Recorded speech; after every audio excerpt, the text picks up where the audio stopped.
চলুন আরো একবার ঘুরে আসা যাক ফটোশপের জগৎ থেকে।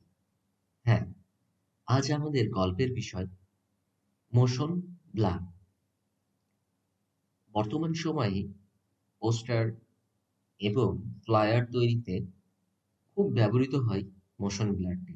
সাধারণত একটি ইমেজকে স্পিডি বা গতি বোঝাতে এই ইফেক্টটি ব্যবহার করা হয়ে থাকে।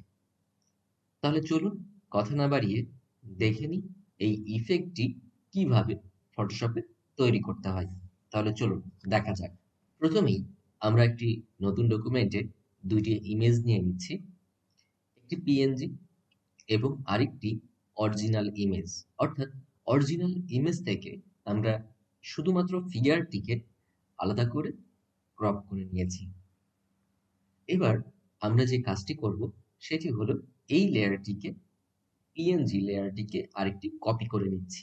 দেখুন ডান পাশের লেয়ার প্যানেলে আমি দুইটি পিএনজি নিয়ে নিয়েছি এবং উপরের পিএনজিটাকে অফ করে দিচ্ছি এবং নিচের পিএনজিটাকে আমি কার্ভ ইফেক্টটিকে এনে তাকে একটু কন্ট্রাস্টটাকে বাড়িয়ে দেব, অর্থাৎ কালারটাকে আরেকটু বেশি হাইলাইট করব। কেননা এই লেয়ারটিকে আমি মোশন ব্লার করব, তাই একটু কালারফুল রাখার জন্য আমি এই কার্ভ থেকে কন্ট্রাস্টটাকে বাড়িয়ে দিলাম। তাহলে চলুন এবার মোশন ব্লারে চলে যাই। আমরা লেয়ারটিকে সিলেক্ট করলাম, এবার চলে যাচ্ছি ফিল্টার। ফিল্টার থেকে একটু নিচে নেমে ব্লার এবং মোশন ব্লার ক্লিক করার সাথে সাথে একটি পপ আপ বক্স আসবে।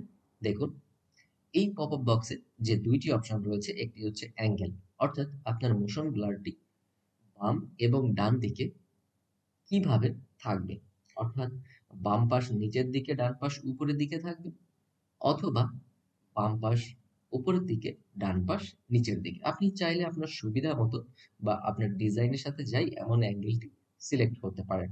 আমরা জিরোতে রাখছি। এরপর ডিসটেন্স। ডিসটেন্স হলো এর ডেপথটা, অর্থাৎ এটি কতটা এরিয়া জুড়ে থাকবে। যেমন দেখেন এখন আমি ছোট করে দিচ্ছি, আবার চাইলে আপনি অনেক বড় করেও নিতে পারেন। সুতরাং আপনার প্রয়োজন অনুযায়ী আপনি এটিকে রাখবেন। আমরা মাঝামাঝি একটি অবস্থানে রাখছি এবং ওকেতে ক্লিক দেওয়ার সাথে সাথে আপনার লেয়ারটি কি হলো, মোশন ব্লারে পরিণত হলো। এইবার আমি মোশন ব্লারটিকে সিলেক্ট করে ডান দিকে সরিয়ে নিয়েছি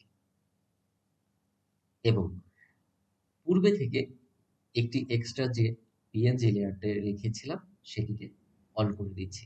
এবার খেয়াল করুন, এবার কিবোর্ড থেকে কন্ট্রোল চেপে পার্সপেক্টিভের মাধ্যমে আপনার প্রয়োজনীয় এরিয়া এবং অ্যাঙ্গেলটি আপনি নির্ধারণ করে নেবেন। তাহলে আপনার পরিপূর্ণ পোস্টারের জন্য একটি ইমেজ রেডি হয়ে যাবে। তো এই ছিল আজকের ছোট্ট গল্প।